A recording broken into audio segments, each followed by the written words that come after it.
लेकिन निरपराध लोगों की उंगलियां काटने व उनका वध करने का आदेश तुम्हें किसने दिया? क्या बोला उन्होंने? क्या बोला उसने?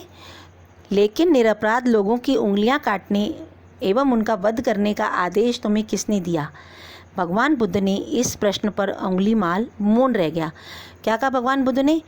निरपराध मतलब जिन्होंने कोई अपराध ही नहीं किया है, कुछ किया ही नहीं है, किसी को कष्ट ही नहीं दिया, उन लोगों की उंगलियां काटने और उनका वध मतलब उनको मारने का आदेश किसने दिया है तुमको?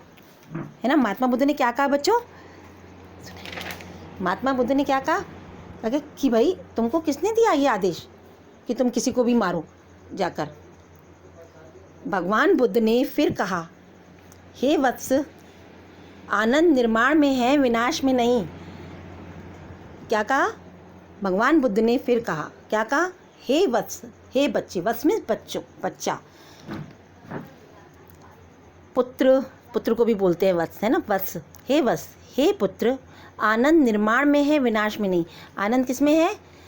निर्माण में। हम कोई चीज़ बना लेते हैं, किसी चीज़ के लिए हम अच्छा करते हैं तो हमें अच्छा लगता है ना।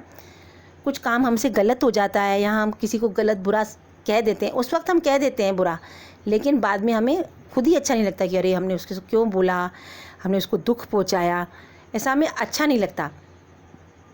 तुम निर्माण में रुचि रखो। उन्होंने कहा, क्या बोला? निर्माण में रुचि रखो, मतलब कुछ अच्छा करने में रुचि रखो, विनाश करना नहीं। निर्माण करना सीखो, विनाश करना नहीं। क्या बोला उन्होंने? तुम निर्माण करना सीखो बेटा, विनाश करना मत सीखो। सच्चा और वास्तविक आनंद निर्माण में ही मिलता है। क्या बोला? नहीं, सच्चा और वास्तविक, सही, असली आनंद मतलब खुशी निर्माण में होती है, विनाश में नहीं होती। अंगुलीमाल महात्मा बुद्ध के चरणों में गिर पड़ा और क्षमा याचना करने लगा। वो क्या? उनके चरणों में गिर पड़ा, उनके पैरों में गिर पड़ा और क्षमा याचना और क्षमा मांगने लगा कि मुझे माफ़ कर दीजिए और मैं तो बहुत गलत रास्ते पे चल रहा था। महात्मा बुद्ध ने कहा, उठो वत्स, प्राणी जगत के सभी जीवों को दुख के स्थान पर सुख दो और सुख बांटो, दुख ग्रहण करो। क्या बोला उन्होंने? कि बेटा जगत में जितने भी प्राणी हैं उन्हें दुख के स्थान पर, अभी तो आप लोगों ने, आपने दुख ही दुख दिया है, अब क्या दो? सुख दो, उनको खुशियाँ दो, खुशी बांटो। और अगर उनका कोई दुख है तो तुम ग्रहण कर लो। अगर हम किसी कोई दुखी होता है, हम उसका सहारा बनते हैं या हम उसका थोड़ा दुख बांट लेते हैं तो उसका दुख भी हल्का हो जाता है और हमारा दुख भी नहीं बढ़ता इतना।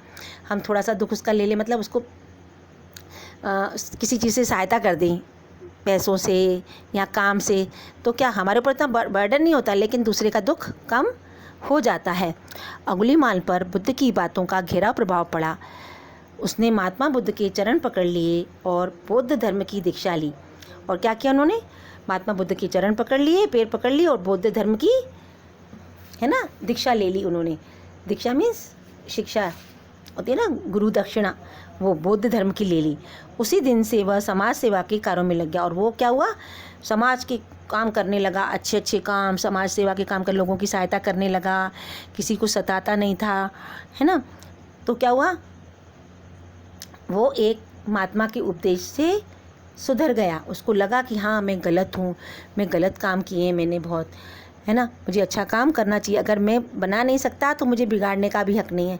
हम बेटा किसी का भला नहीं कर सकते ना, तो हमें बुरा भी नहीं करना चाहिए। हम किसी की भलाई नहीं कर सकते तो हमें बुराई भी नहीं करनी चाहिए। हमें बेवजह किसी को सताना भी नहीं चाहिए, सबकी मदद करनी चाहिए। आनंद किस में है? निर्माण में, विनाश में नहीं। क्या बोला है महात्मा बुद्ध ने? निर्माण में आनंद है, विनाश में नहीं। ठीक है बच्चों, कैसी लगी ये कहानी आपको? अच्छी थी ना? हमें किसी की भी यथासंभव सहायता करनी चाहिए, चाहे वो पैसों से हो, चाहे वो मन से हो, चाहे वो तन से हो।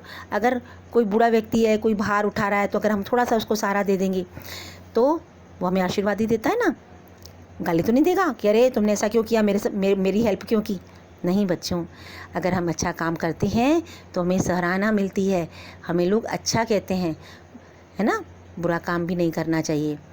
हम किसी की सहायता नहीं कर सकते तो किसी की बुराई भी नहीं करनी चाहिए, किसी का बुरा भी नहीं सोचना चाहिए, हमेशा हमें ये प्रयास करते रहना चाहिए कि सदैव हमारी तरफ से सबका अच्छा हो, हमारी तरफ से किसी को दुख ना पहुँचे।